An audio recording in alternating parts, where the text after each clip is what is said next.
Le aprecio mucho al presidente, al magistrado presidente del Tribunal Electoral del Poder Judicial de la Federación, Felipe Fuentes Barrera, que me haya contestado el teléfono hoy después de la jornada de ayer. ¿Cuántas horas de jornada fueron, magistrado presidente? Buenas tardes. Muy buenas tardes, Joaquín. Un gusto saludarte a ti y a tu auditorio. Cerca de 8 horas de trabajo continuo, iniciando a las 5 de la tarde. Bueno, sí, tampoco fue larga. Sí, pero tampoco digo, he tenido jornadas más largas, yo pensé que era más larga. A ver, aquí la percepción desde afuera, por supuesto no que difiere de lo que pasó ahí adentro, es que el tribunal decidió darle registro a 3 partidos cercanos o incluso leales o incluso aliados de la 4T, como el caso del PES, y no a un partido opositor como es el de Margarita Zavala. Esa es la percepción desde afuera, el magistrado presidente. Ya, Joaquín, muy respetable la percepción, pero lo que te puedo decir es que el espíritu que guió al tribunal en la resolución de estos asuntos descansó exclusivamente en el expediente formado, en las pruebas aportadas y en los argumentos planteados. Déjame comentarte que el proceso de conformación de los partidos políticos está claramente señalado en la ley y, como bien lo sabes, arrancó en enero de 2019. Se tiene que conformar diversos elementos para que se dé la autorización de que una organización de ciudadanos pase a ser partido político. Iniciaron, te digo, un número, 106 notificaciones de pretensión de constitución de partido político. Solo 89 de esas procedieron y al final quedaron solo 7. ¿Qué requisitos establece la Constitución de la ley? Pues establece que debe justificarse la celebración de asambleas en por lo menos 20 estados o 20 entidades con 3,000 asistentes o 200 distritos electorales con 300 personas. Sí, esos son los requisitos constitucionales, los legales, ¿no? Así es. Sí. Y además se debe cumplir una serie de elementos relativos a justificar el financiamiento, porque recordemos que se trata de financiamiento privado, Joaquín. Entonces, la norma es muy estricta en estos temas de financiamiento, porque se debe comprobar el uso legal de los ingresos y gastos y de dónde proviene ese financiamiento.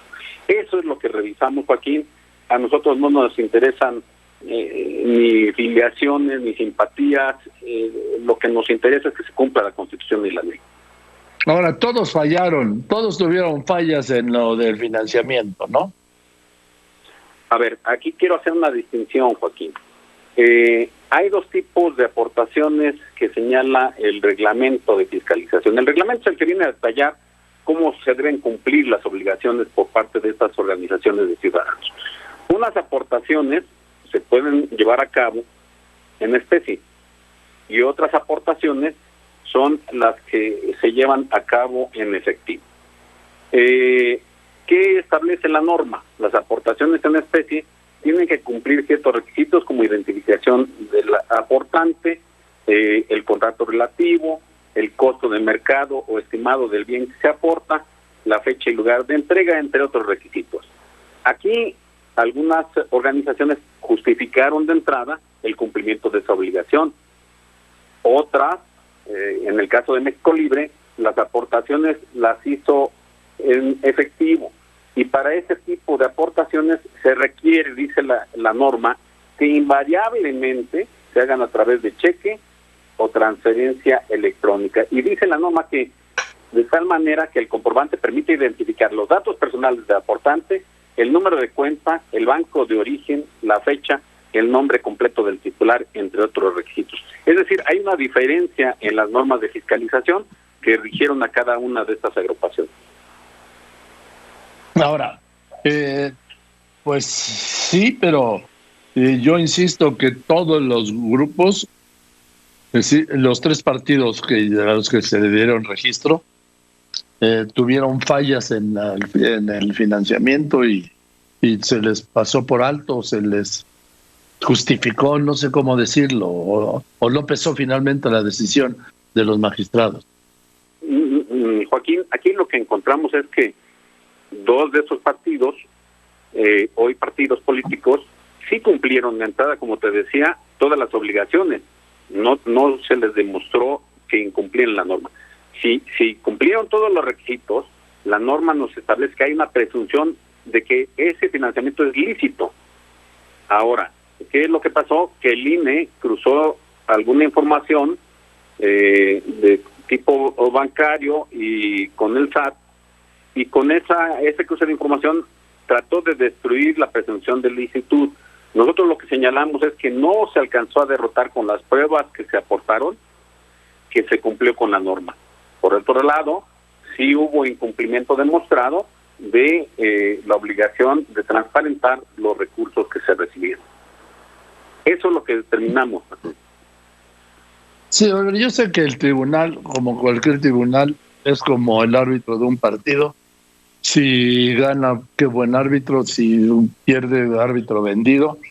Pero el último voto como presidente, magistrado presidente del Tribunal Electoral del Poder Judicial de la Federación, le correspondió a usted, Felipe Fuentes Barrera, y dijo, ¿cómo llegó a la decisión de, porque usted era el fiel de la balanza, el que hacía partido político México Libre, de Margarita Zavala, o el que lo mandaba pues al limbo? Pero cuéntenos aquí en confianza cómo llega a esa conclusión teniendo esa responsabilidad. Sí, pues en función de la convicción que te dan los años de juez, Joaquín. Yo tengo ya cerca de 27 años al servicio del Poder Judicial de la Federación y más de 20 de juez federal.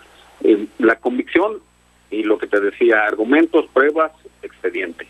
Y a mí me convenció que se demostró a través de los razonamientos formulados en el proyecto presentado por el magistrado Vargas Valdés y de las pruebas, insisto, que se habían violentado los principios relativos a la transparencia, a la rendición de cuentas y al tema de que los partidos políticos son entidades de interés público y en ellos debe confiar la sociedad. Y si no se cumplió de origen con las normas relativas al financiamiento y a la comprobación del origen, uso legal de ingresos y gastos, existe un vicio que genera la nulidad en el objeto de la posibilidad de tener el reconocimiento como partido político. Sí. Eso es lo que yo digo. Sí. Además, una cosa, me acaba de decir Margarita Zavala que obedecieron presiones del presidente de la República que no supieron soportar. Joaquín, la única presión que tenemos es la de la Constitución y la ley. Y evidentemente las decisiones son por eso colegiadas. Es un órgano colegiado que debate ideas, que intercambia puntos de vista y que finalmente llega a una conclusión. Eso es lo que orienta nuestra actuación y que necesitamos ser un tribunal que genere certeza, y es por eso que tenemos nuestras decisiones apegados siempre a la norma. Bien, gracias, magistrado. Nada más una corrección, me equivoqué. Dije que usted había sido el último en votar como presidente. No, el último en votar fue el magistrado Felipe Mata, es correcto, ¿no?